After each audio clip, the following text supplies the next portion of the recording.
오늘 우리 함께 살펴본 본문은 북이스라엘의 멸망에 대해서 말씀하고 있습니다. 역사의 기록을 보면 북이스라엘은 BC 722년에 아수르라고 하는 그러한 강대국에 의해서 멸망을 당하고 맙니다. 북이스라엘이 멸망한 표면적인 이유는 당시 왕이었던 호세아 왕이 아수르의 반기를 들고 이제 이집트와 동맹을 맺으려고 했기 때문이지만, 사실 근본적인 이유에 대해서 오늘 본문 12절에서는 이렇게 말씀하고 있습니다. 12절 말씀을 보면 또 우상을 섬겼으니 이는 여호와께서 그들에게 행하지 말라고 말씀하신 일이라 라고 말씀하고 있죠. 이스라엘의 멸망의 원인을 한마디로 표현한다면 바로 우상 숭배 때문이다 라고 우리는 그렇게 이해할 수 있습니다. 북이스라엘을 세운 여로보암 때부터 시작해서 계속해서 이 마지막 왕인 호세아 왕까지 이스라엘 왕들이 반복한 죄가 바로 우상 숭배였다라고 하는 것을 우리는 기억합니다. 하나님께서 모세를 통해 주신 계명의 첫 번째 10가지 계명 중에 첫 번째 계명이 무엇인지 여러분 다 알고 계시죠? 뭐죠? 나 외에 다른 신을 섬기지 말아라 라고 하는, 여호와 하나님 이외에 다른 신을 두지 말라라고 하는 그 우상 숭배 금지령이 이 하나님께서 모세에게 주신 첫 번째 계명이었지만, 북이스라엘의 왕조 19명은 하나같이 하나님의 경고를 무시하고 또 이 우상 숭배로 백성들을 이끌다가 결국은 아수르에게 멸망을 당하고 만 것입니다. 이 북이스라엘만 멸망을 당했을까요? 이로부터 이제 136년이 지난 후에 BC 586년에 남왕국 유다 역시 바벨론에 의해서 멸망하게 됩니다. 이후에 이 바벨론 포로 시대를 이렇게 지나가면서 열왕기서가 이때 기록이 되었다라고 하는 것이 이제 이 학계의 그런 의견인데요. 이 열왕기서의 저자가 이 책을 기록할 때는 아마 이런 문제의식을 가지고 있었을 것입니다. 아니, 하나님이 세상을 창조하신 전능자이시고 또 영원한 분이시고 이스라엘의 하나님이시라면 어떻게 이스라엘이 이렇게 망하도록 내버려 두실 수가 있는 것인가? 이 열왕기서의 저자는 이 질문에 대한 답을 찾기 위해서 다윗으로부터 시작해서 이스라엘과 유다에 등장했던 여러 왕과 선지자들의 행적을 돌아보고 무엇이 문제였는지, 무엇이 이스라엘을 멸망으로 이끌게 되었는지를 살펴서 기록한 책이 바로 우리가 지금 묵상하고 있는 열왕기 상하의 말씀이다라고 하는 것이죠. 그러면서 결론적으로는 아무리 하나님께서 선택하신 민족이고 또 하나님이 거하시는 하나님의 임재가 있는 그 성전이 예루살렘에 존재한다 할지라도 우상을 숭배하고 또 하나님의 말씀을 지속해서 거역하고 불순종하면 결국 멸망할 수밖에 없다라고 하는 것이 이 열왕기서 저자의 결론이었습니다. 여러분, 이스라엘이 섬겼던 대표적인 우상 두 가지가 무엇인지 알고 계십니까? 바알과 아세라. 그렇죠?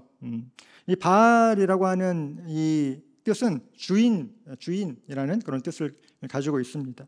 그리고 풍요와 다산의 신이라고 알려져 있고, 이 바알은 이스라엘 백성들이 가나안 땅에 들어오기 전에 이미 그 땅의 원주민으로 있었던 이 가나안 족속들이 농사를 지을 수 있게 해주고 그들에게 먹을 것과 입을 것과 또 마시며 즐겁게 살아갈 것들을 풍성하게 공급해 주는 신이 바로 이 바알 신이다라고 하는 것을 그렇게 믿고 그 바알 신을 섬기고 있었던 것입니다. 또 아세라는 자손들의 번성과 또 가축의 증식을 보장하여 준다고 믿고 있었던 그 신이 바로 아세라 신인 거죠. 이처럼 이 이스라엘 백성들이 가나안 땅을 정복하고 또 그 땅에 정착하면서 하나님은 이러한 우상들을 파괴하고 또 여호와 하나님만을 바라는 또 섬기는 신앙으로 이스라엘이 이렇게 연합되기를 바라셨지만, 또 선지자를 통해서 수없이 그것을 말씀하셨지만 이스라엘은 결국 하나님을 버리고 우상을 섬기는 죄에서 떠나지 않았기 때문에 결국 이 나라의 멸망이라는 그런 심판을 받게 된 것이다. 우리 성경은 그렇게 기록을 하고 있는 것입니다. 우리는 이러한 이스라엘 백성들의 어리석은 모습을 보면서 이렇게 생각할 수 있습니다. 우상 숭배로부터 돌이켜서 하나님만을 섬기는 것이 그렇게 어려운 일이었을까? 하나님께서는 죄를 깨닫게 하시고 또 돌이킬 기회도 수없이 많이 주셨는데 그들은 왜 돌이키지 않고 결국 멸망에 이르고 만 것일까? 이렇게 이스라엘의 문제, 그들이 이 우상 숭배를 했던 그 문제는 단순히 이제 우리가 왜 그랬을까라고 하는 그런 의문으로 다 설명할 수 없는 그런 뿌리 깊은 문제가 있었다라고 하는 것을 살펴보기를 원합니다. 오늘 우리가 살아가는 이 시대 역시 과거에 이스라엘 백성들이 이렇게 우상 숭배에 많은 유혹을 받았던 것과 별반 다르지 않는 그러한 많은 유혹과 또 많은 도전이 있는 그러한 혼탁한 시대를 우리는 살아가고 있는 것 같습니다.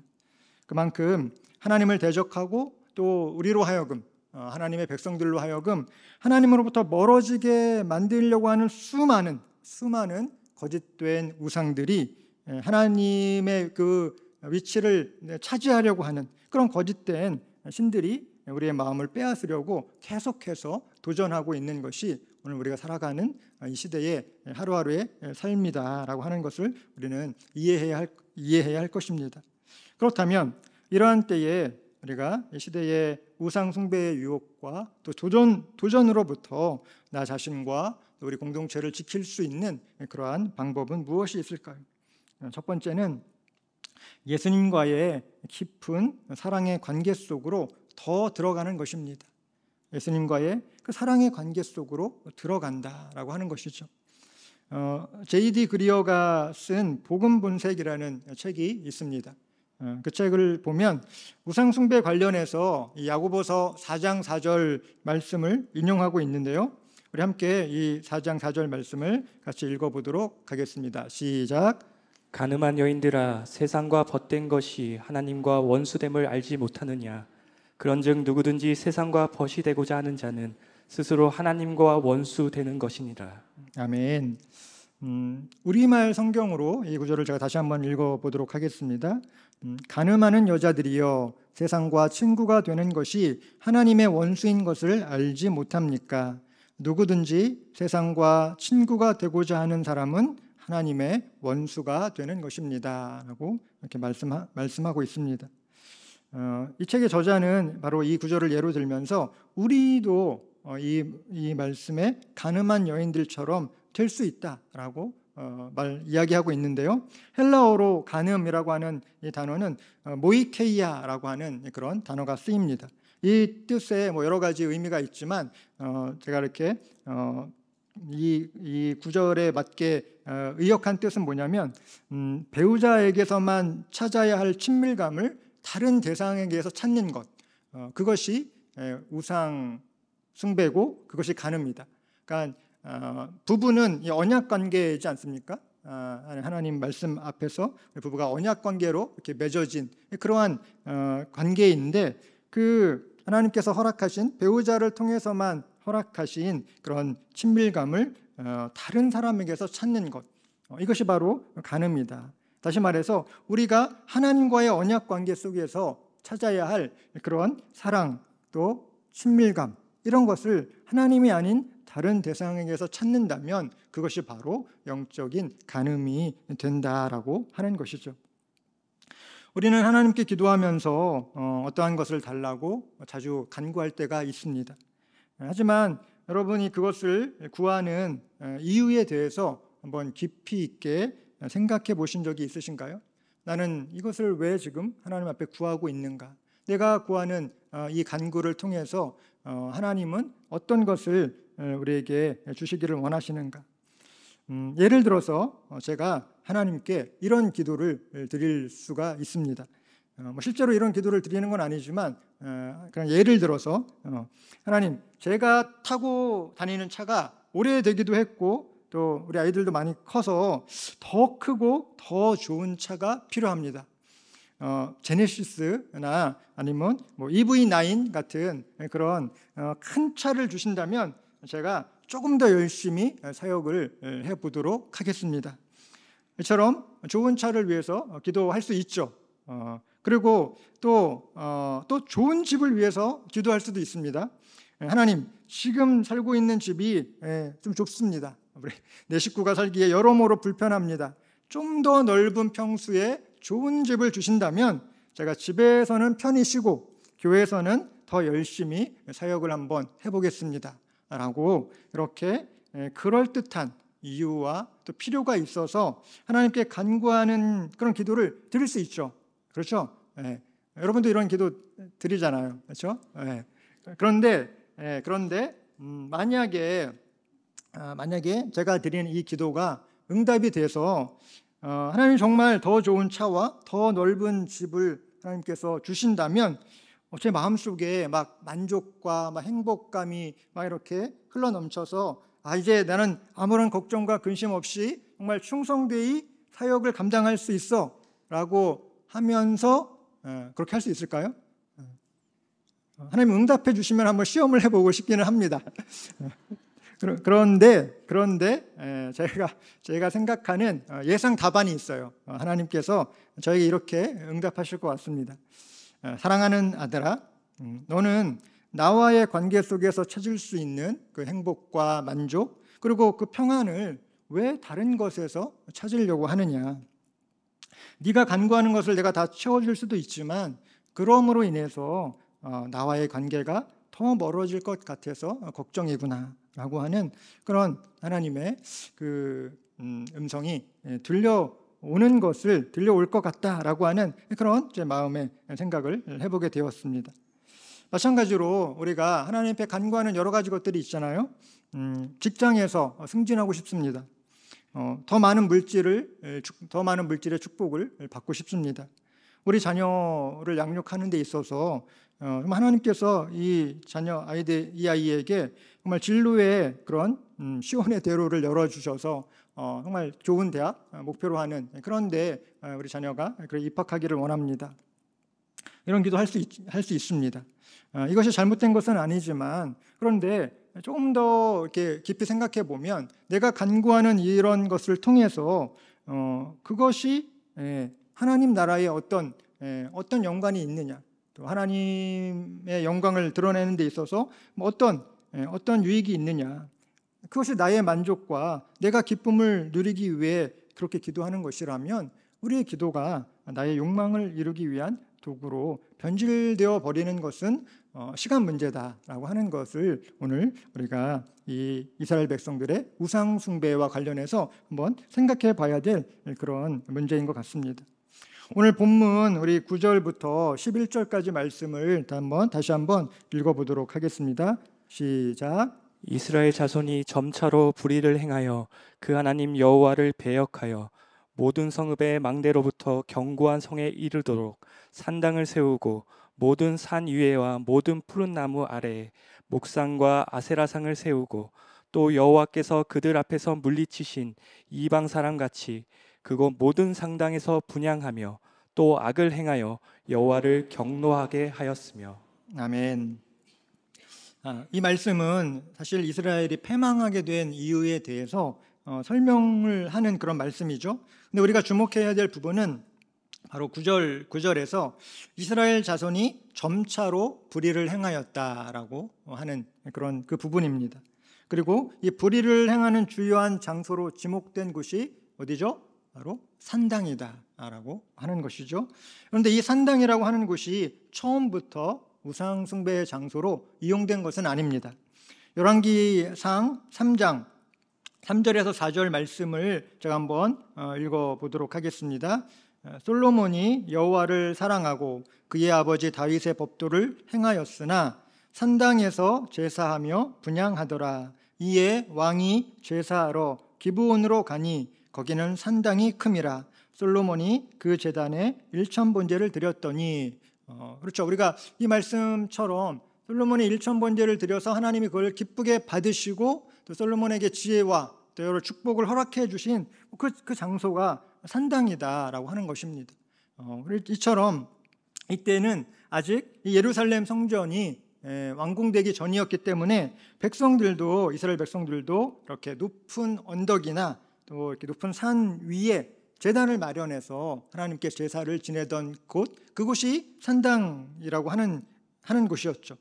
이처럼 산당은 하나님께 예배를 드리는 장소로서 순기능을 감당했던 그런 시절이 있었다라고 하는 것인데요. 그런데 이 문제가 생기기 시작한 것은 바로 이 예루살렘 성전, 중앙 성소인 예루살렘 성전이 완공이 되고 나서도 이스라엘 백성들이 예루살렘 성전까지 가지 않고 자신들의 주거지와 가까운 산당에서 제사를 드리려고 하다 보니까 여러 가지 문제가 발생하게 되었다라고 하는 것입니다.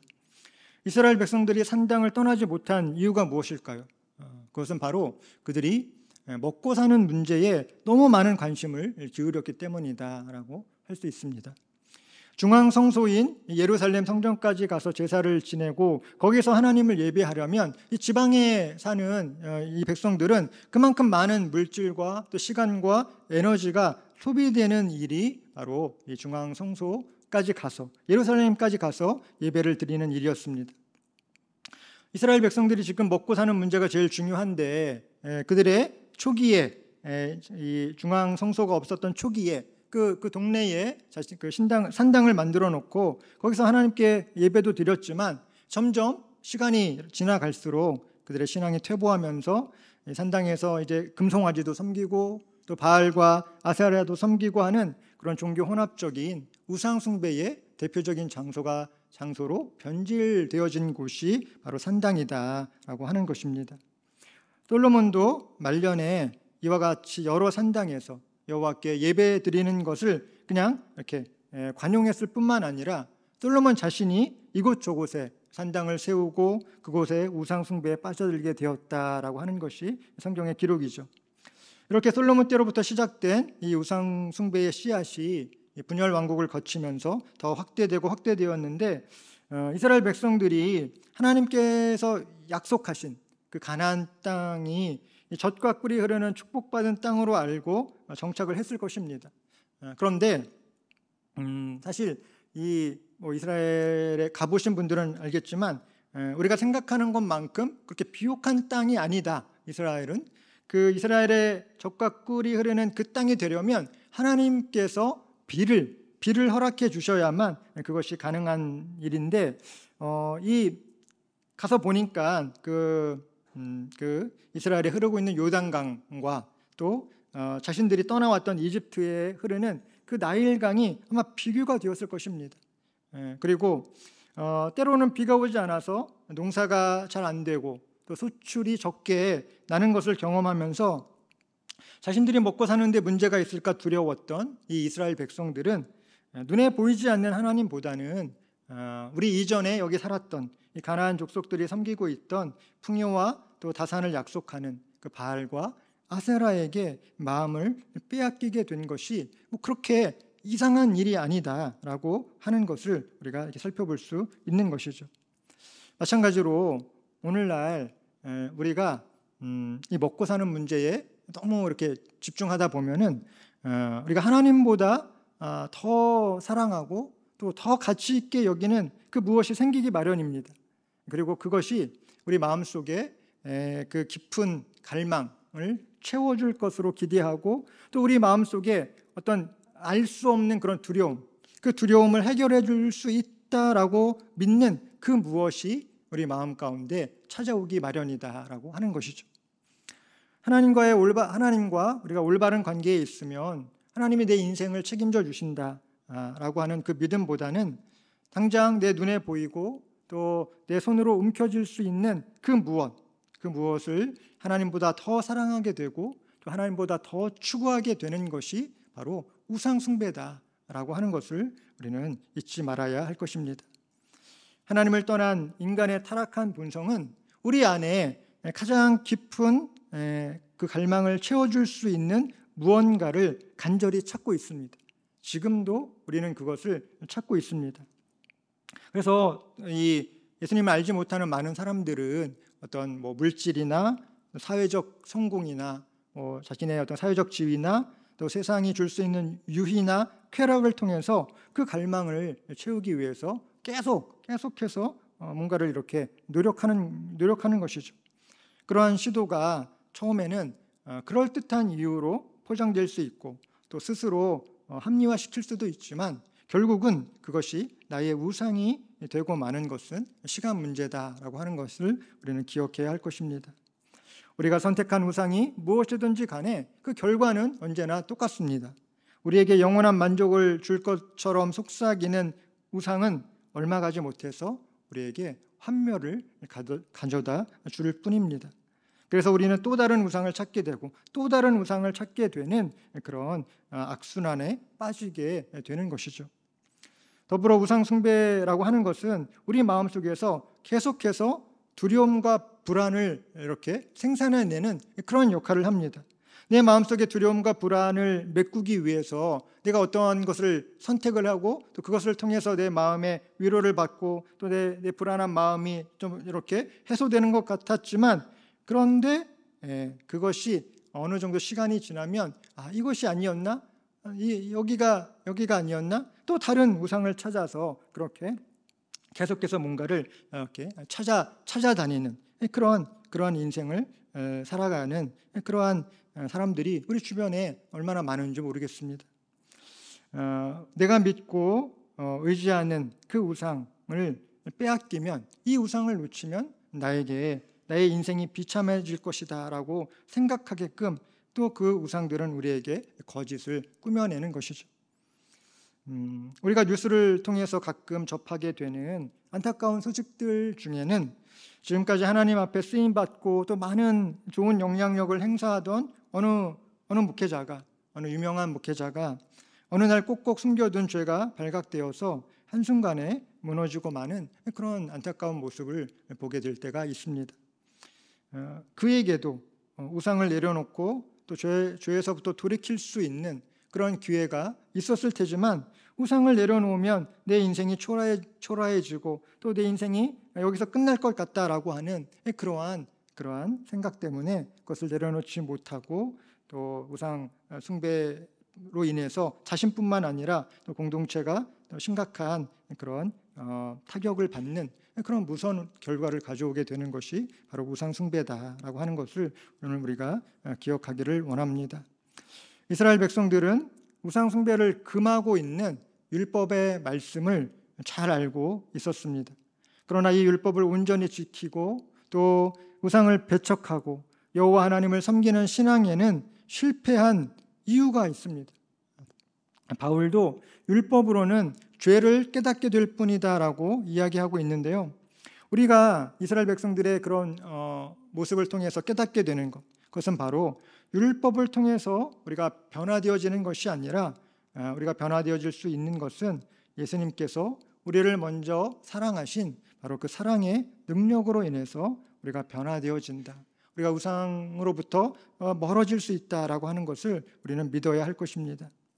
요한일서 4장 18절 말씀을 보면 온전한 사랑만이 두려움을 내어 쫓는다라고 말씀합니다. 우상은 우리에게 온전한 사랑을 가져다 줄 수 없습니다. 하지만 우리가 예수님 안에 거할 때 우리는 하나님의 그 온전한 사랑을 경험할 수 있다라고 하는 것이죠.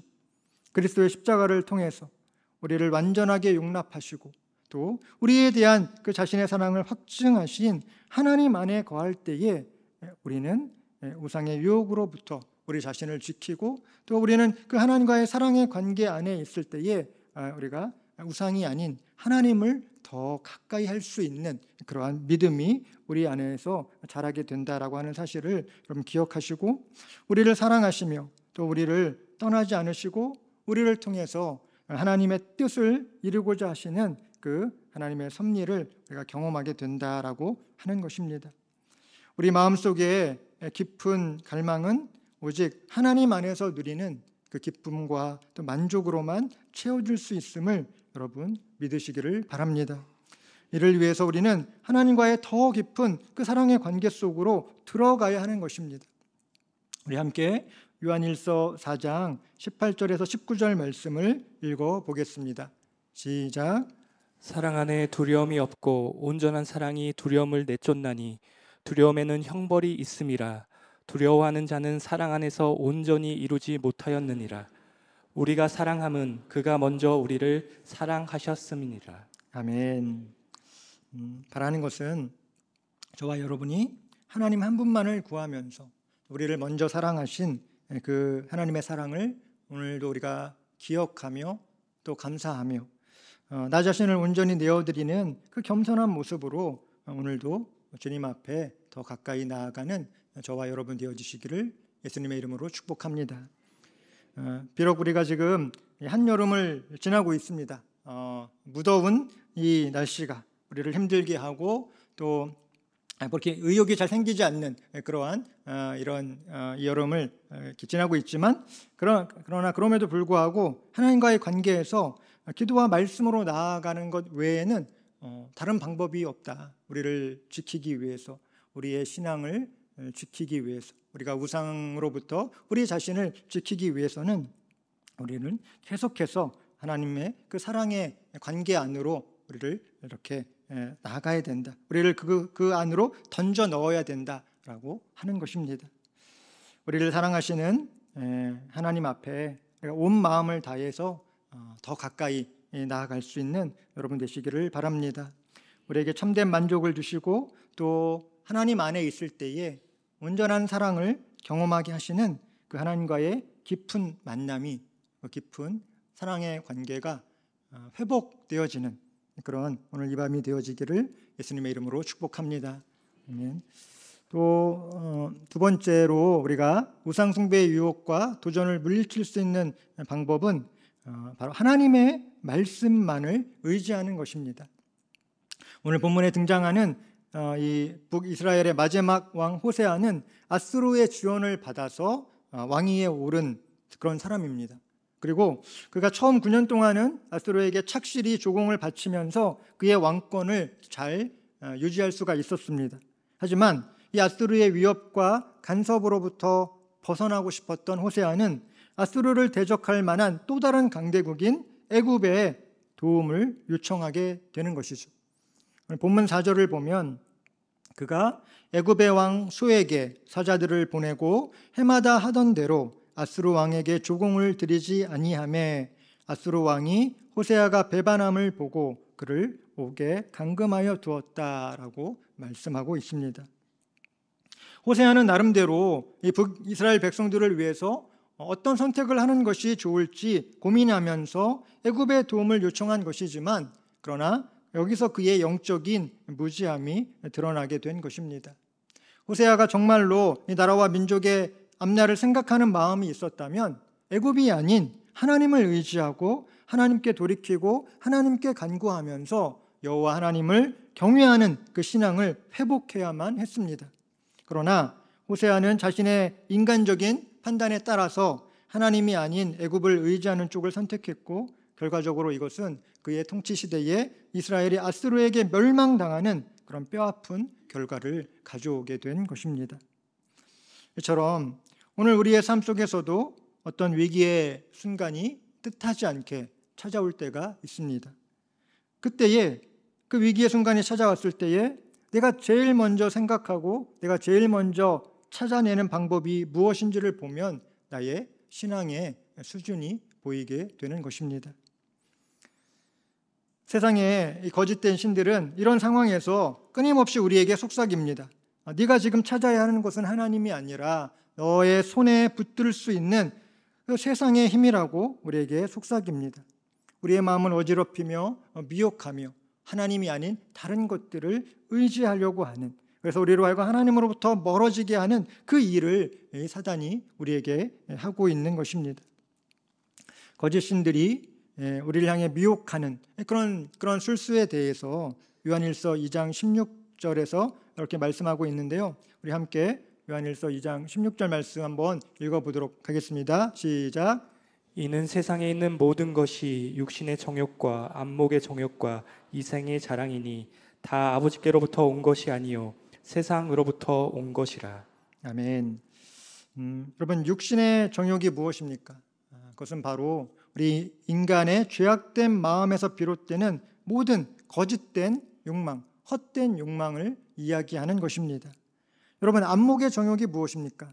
내가 보는 것을 통해서 죄악된 그 쾌락을 얻고자 하는 그 마음이 그 욕망입니다. 안목의 정욕입니다. 여러분, 이생의 자랑이 무엇입니까?